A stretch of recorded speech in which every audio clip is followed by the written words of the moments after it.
જય માતાજી, જય જય ગરવી ગુજરાત, ભારત માતા કી જય।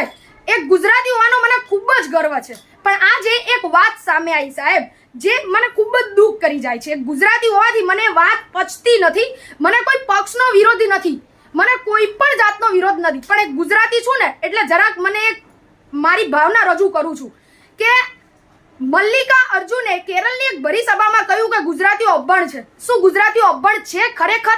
તો તમે જાણી લો કે રાષ્ટ્રપિતા મહાત્મા ગાંધી એ ગુજરાતી હતા। અખંડ ભારતના ઘડવૈયા સરદાર વલ્લભભાઈ પટેલ એકતા લાવનાર એ ગુજરાતી હતા। આજે ઉદ્યોગ જગતમાં નામ લાવનાર અદાણી પરિવાર, અંબાણી પરિવાર ગુજરાતી છે।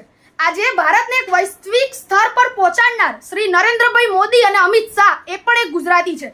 રાષ્ટ્રીય શાયર ઝવેરચંદ મેઘાણી એ પણ એક ગુજરાતી છે સાહેબ। અને હું એટલું જરૂરથી કહીશ કે ઓપરેશન સિંદૂરમાં એક મહત્વ ભૂમિકા ભજવનાર છોકરી દીકરી એ પણ એક બરોડાની ગુજરાતી છે। તો જરાક થોડુંક બોલવામાં તો થોડુંક સભ્યતા રાખો બસ। જય જય ગરવી ગુજરાત, ભારત માતા કી જય।